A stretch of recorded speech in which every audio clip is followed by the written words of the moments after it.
What's going on, guys? I'm Brian, And I'm Hannah. and we are B&H Reptiles. And in today's video, we are going to show you guys a beginner way to set up a ball python tank for new ball python keepers. And we're just going to show you everything you need to get started and how we do our tank. And just, it's an easy, cost-efficient way to keep your ball pythons. So sit back, relax, put your feet up, and enjoy the show.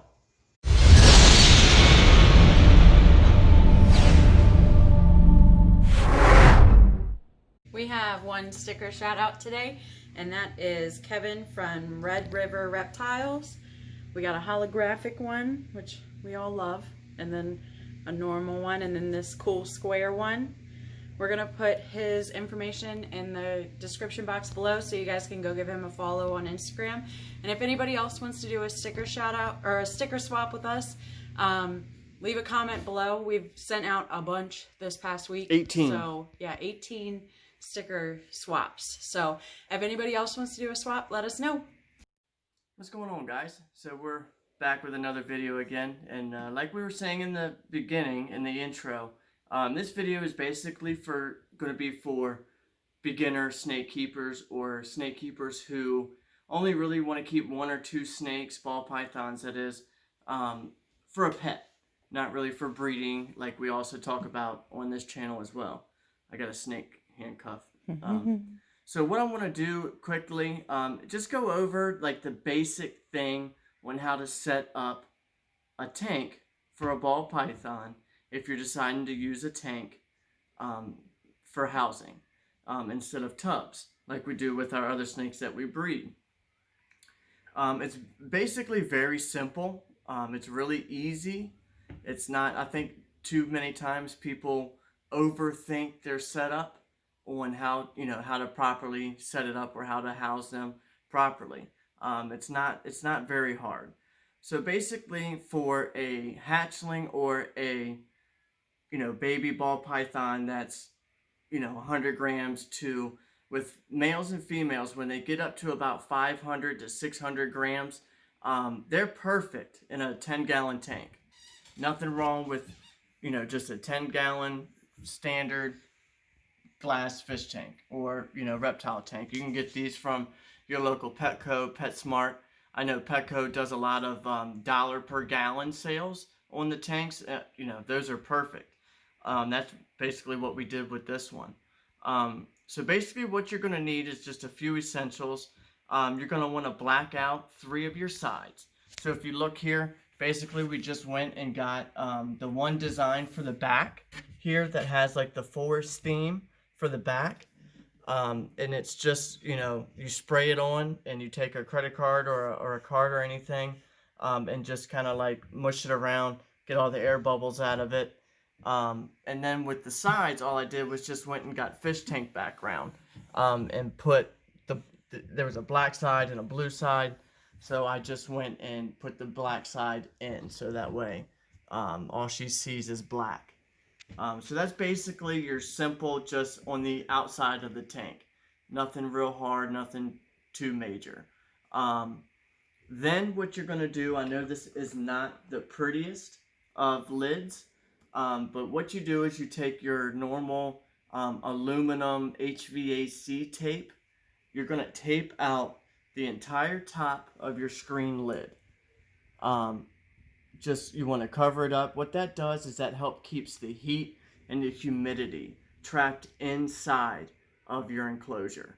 And then once you have your tape done, it's pretty simple. What you're going to do is you're going to take your heating element, what you're going to use to heat. On these 10-gallon tanks, it's very easy. You're doing an ambient setup, an ambient temperature setup. Basically what that means is the heat and humidity is just trapped in the entire thing. You have heat directly going through the center of the enclosure and just around. You have a lot of people with bigger tanks who do gradient setups, which is where you have a hot spot and then it gradually have a cool spot. That's where you're going to end up needing an under tank heater. You're going to need a thermostat, a chi, which is a ceramic heat element, but that's for a gradient heat setup. But like I said, this one's just an ambient. You get a 75 watt ceramic heat emitter or a chi. The most important thing is it has to be at least a dimmer switching chi, just like the one we have here for this tank. You have to be able to turn it on and adjust where you need your temperature set. The best thing to do is have all this stuff done before you get your snake, so that way it's already pre-set up prior to having your snake in the tank and trying to figure out how you're going to do it from there. So basically what we did with this one, we set our dome right in the center of the lid, and then just took a X-Acto knife or any kind of razor blade, marked around it, and then cut inside, just a little bit inside of where the dome sits, so that way all that heat is being transferred into the tank and not dispersed outside. And that's what this aluminum tape also helps with as well.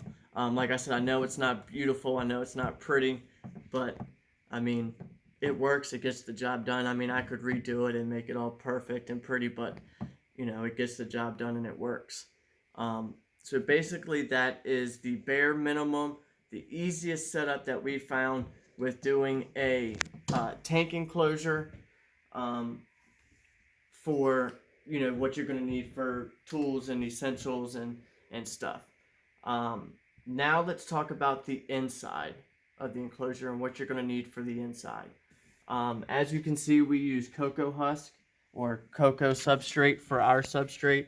It holds humidity and moisture very well. It also helps absorb when the snake uses the bathroom, goes to the bathroom. It helps absorb, that urine, the urates and stuff.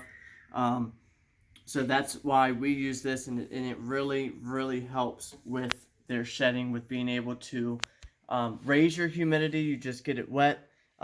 You always want to check your humidity and your temperatures. We use these Govee Home discs or sensors, and they work really good. The only thing that I have an issue with them is I can't check my enclosure's temperatures when I'm away from the house. But they do work for what you need for when you're home and you do want to check them.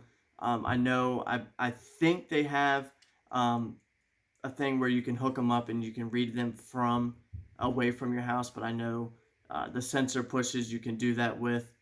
So we may be switching to sensor push, but for the time being, these worked perfectly for something that's a little more cheaper. I think they were like $19 for 4 of them. So that's why we went with that. So like I said, you have your cocoa husk in there, or whatever kind of substrate you're going to use. Us here at B&H Reptiles, we use cocoa husk.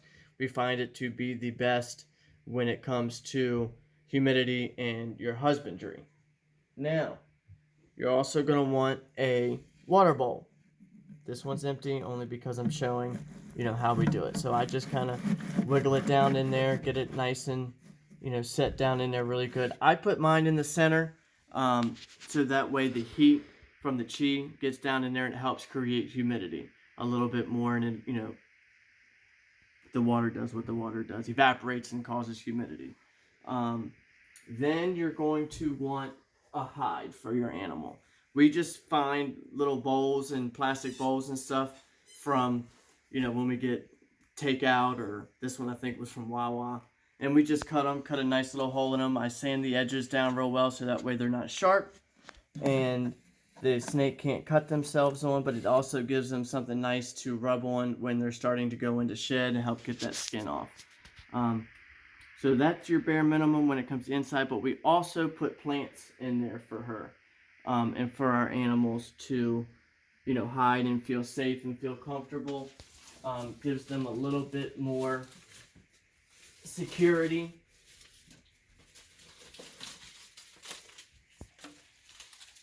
So basically we just take this little vine and we'll set it down inside of here like so. Get it wrapped around the edges There's no sharp pieces in there, so you don't have to worry about anything. We got this one off of Amazon, but you can also go to your local not hardware store, but your local hobby store. And dollar stores or even. yeah, dollar stores. We got a couple from the dollar stores, just fake vines, and they work perfectly. It just gives them some more security and something to hide behind. So if you have any questions or anything, please leave a comment down in the comment section on if you have any questions on how we do our setups here at b&hreptiles for when it comes to a tank setup. Look, someone's trying to get out. Oh, and that's another thing. You should also... very important. Go ahead. Yeah, you should use clips on the lids. Tank locks. Yeah, because they can and will push these lids off. So you need these locks here. You pull them down and just...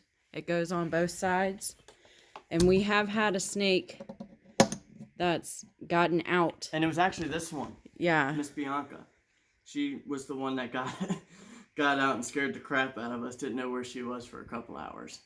So it's just important to have those locks and make sure you lock them. Because we had them and then one time we just completely forgot to latch them. And next time we checked her tank, she wasn't there. Yeah. But we found her shortly after that. So...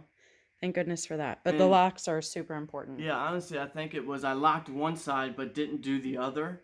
And she just literally has enough strength in her, in them, even being, almost 300 grams, just, pushes the edge up just enough and, crawls her little body out of there. But like I said, that's just a quick, simple, easy setup for your beginning or, for any kind of beginner ball python keeper. They're very easy. Like I said, too many times people go too elaborate or think too much into how to do it. But this is a very easy, cost efficient setup. Yeah, very cost efficient, like Hannah just said. It's not very expensive. I mean, you can get a roll of this HVAC tape probably for like $10 from Home Depot. The cocoa husk, you can find it. We like Reptichip, or you have your Cocoa Block, Pro Cocoa. You have Freedom Breeder. They have their coconut husk. There's a lot of different ones out there that you can use that are very good. But other than that, like I said, blacking out the sides, you can find these for probably just a couple dollars. The backgrounds from Petco and PetSmart.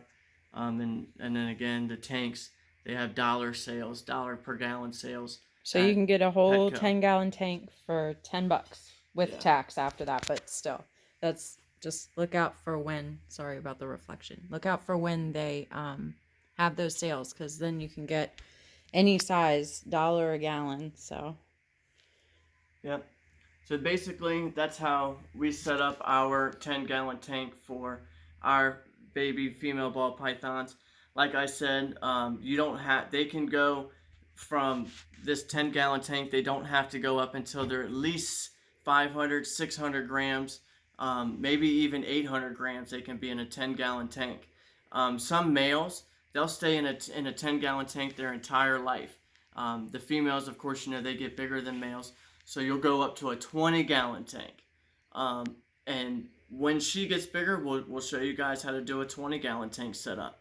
But like I said, they'll spend most of their lives in these 10-gallon tanks. Too many times I've seen where they've had these baby ball pythons in a 40-gallon tank or a 50-gallon tank, and they're trying to figure out why they can't get their heat right or their humidity right, or oh my God, their snake seems stressed out. Why is my snake traveling around the tank so much? Or why is my snake not eating? Or, well, it's because it's not happy and it's stressed out because it's in too big of an enclosure. But like I said, if you guys have any questions, any comments, or anything that I didn't go over that you would like to know, please hit us up in the comment section, or you can find us on Instagram, bhreptiles 1122 on Instagram. We'll put our link down in the description. But other than that, that's how we set up our 10-gallon tank for our ball pythons. Well, you guys, that was a pretty informative video. I hope you all got something from it.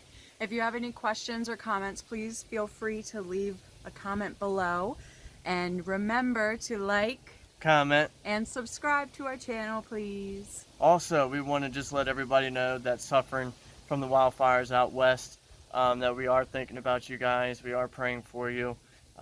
We hope, you know, you don't have any devastating damage or anything. We know so many people have lost so much, and so many things and animals and property. But we just want you guys to know that we are thinking about you. So, I hope you have a great week. See you on the next one.